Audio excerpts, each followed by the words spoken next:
इस पोस्ट को देखिए जरा दोस्तों, 7.45 मिलियन जानवर इस साल ईद उल अजहा के मौके पर पाकिस्तान में ज़बह किए गए, यानी कि ऑलमोस्ट 7.5 लाख जानवर। आज इस नंबर को दूसरे इस्लामिक ममालिक के साथ लेटेस्ट और ऑफिशियल प्रोजेक्टेड डेटा के साथ कंपैरिजन करते हैं कि किस मुल्क ने सबसे ज्यादा जानवरों को ज़बह किया इस साल, यानी कि 2026 में। वैसे दोस्तों, आजकल दुनिया के हर कंट्री और कोने में इस्लामिक लोग मौजूद हैं, लेकिन OIC के मुताबिक 2026 में 57 ऐसे कंट्रीज हैं जिन्होंने OIC के उसूलों को तस्लीम किया है, यानी कि वो कंट्रीज ऑफिशियली अपने मुल्क में जानवरों को कुर्बान करने की इजाजत देता है। अब में से अगर किसी को नहीं पता कि OIC क्या है तो उनको मैं बताता चलूं कि OIC का फुल नेम है ऑर्गेनाइजेशन कोऑपरेशन ऑफ इस्लामिक। ये दोस्तों एक ऐसा ऑर्गेनाइजेशन है जहां मुस्लिम ममालिक अपने माशी, सियासी और मजहबी मसाइल पर मीटिंग करते हैं। दुनिया में कोई भी मुल्क जो खुद को मुस्लिम दुनिया का हिस्सा मानता हो वो OIC के उसूलों को फॉलो करेगा। वीडियो के शुरू में जिन 27 ममालिक का मैंने जिक्र किया कि वो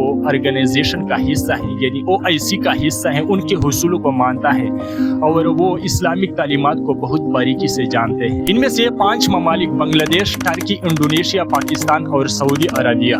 इन 5 ममालिक में सबसे ज्यादा ईद उल अजहा के मौके पर जानवरों को ज़बह किया जाता है, यानी कि लाखों की तादाद में जानवरों को ज़बह किया जाता है। सबसे ज्यादा जानवरों को कुर्बान करने की लिस्ट में हमारे साथ बांग्लादेश का नाम सबसे सरफहरिस्त पर है। 9 मिलियन यानी कि 9 लाख इस साल 2026 में बांग्लादेश में जानवरों को सेक्रीफाइस किया गया, जिनमें से 4.5 लाख गाय और भैंसे शामिल थे और 4.5 यानी कि 4.5 लाख दुम्बे और बकरे शामिल थे। पॉपुलेशन डेंसिटी और कलेक्टिव शेयर की वजह से ये नंबर पाकिस्तान से कई गुना ज्यादा है। दूसरे नंबर पर सबसे ज्यादा जानवरों को पाकिस्तान ने कुर्बान किए, यानी कि 7.5 लाख, ऑलमोस्ट 8 मिलियन। और जैसे कि आपको पता ही है कि पाकिस्तान में ज्यादातर गाय और बकरियों को ज़बह किया जाता है। इसके बाद तीसरे नंबर पर टर्की में सबसे ज्यादा 3.5 मिलियन से ज्यादा जानवरों को ज़बह किया गया। टर्की के लोग दोस्तों अक्सर ट्रेंड प्रॉक्सी कुर्बानी करते हैं, यानी कि लोग पहले दियानत फाउंडेशन में अपने पैसे इन्वेस्ट करते हैं, जमा करते हैं और फिर ईद के दिन इन पैसों से जानवरों को कुर्बान किए जाते हैं और उनका गोश्त मोस्टली गरीब ममालिक में बेचा जाता है, जैसा कि गाजा और अफ्रीकन के लोग।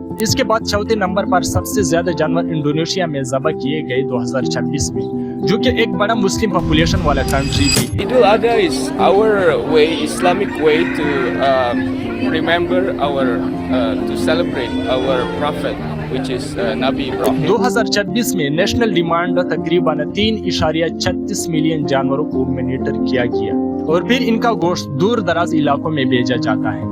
5 नंबर पर दोस्तों सऊदी अरेबिया का नाम आता है, जो सबसे ज्यादा जानवरों को ज़बह करते हैं। सऊदी के ऑफिशियल आदि प्रोजेक्ट के मुताबिक सिर्फ 1 मिलियन से ज्यादा जानवरों तो कुछ ही घंटों में हज के दौरान ज़बह किए गए, जिनका गोश्त बाद में 27 से ज्यादा ममालिक में डिस्ट्रीब्यूट किया गया। इसके अलावा दोस्तों दुनिया में बहुत सारे और भी ऐसे कंट्रीज हैं जहां जानवरों को कुर्बान किए जाते हैं ईद उल अजहा के मौके पर, लेकिन ये 27 ममालिक जिनका मैंने जिक्र किया वीडियो के शुरू में कि वो OIC के रुकन हैं, इनमें सबसे ज्यादा जानवरों को कुर्बान किए जाते हैं। लेकिन इसके अलावा दोस्तों कुछ ऐसे कंट्रीज भी हैं जहां गवर्नमेंट ऑफिशियली इन सब का इजाजत नहीं देता है, जैसा कि दोस्तों सल्वेनिया का एग्जांपल लो। वहां 2012 से हर किस्म की रिलीजियस स्लॉटर पर मुकम्मल पाबंदी है। इसके अलावा डेनमार्क में ये 2014 से कानून है कि जानवरों को ज़बह करने से पहले उनको बेहोश करना जरूरी है। जानवरों को सर पर हल्का सा शॉक देना या ब्लो देना ताकि वो टेम्परेरी बेहोश हो जाए और फिर उनको ज़बह किया जाए।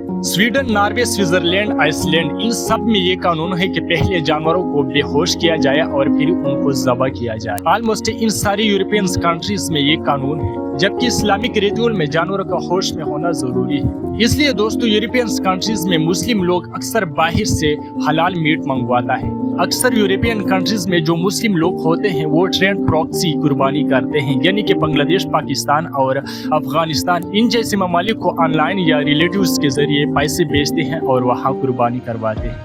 लेकिन शुक्र है दोस्तों कि हमारे यहाँ ऐसा कुछ नहीं है। ना गवर्नमेंट ऑफिशियली इस चीज पर बैन लगाता है और ना ही जानवरों को बेहोश करना जरूरी है। मुझे उम्मीद है दोस्तों कि आपको ये वीडियो इन्फॉर्मेटिव लगा होगा और पसंद आया होगा। और आखिर में दोस्तों मैं यही कहना चाहूँगा कि ये मेरा नया चैनल है। इस चैनल के थ्रू मैं चाहता हूँ कि आपको बहुत कुछ सिखाया जा सकूँ, तो चैनल को सब्सक्राइब ज़रूर कर देना और वीडियो को शेयर करें और लाइक करें। बहुत बहुत शुक्रिया।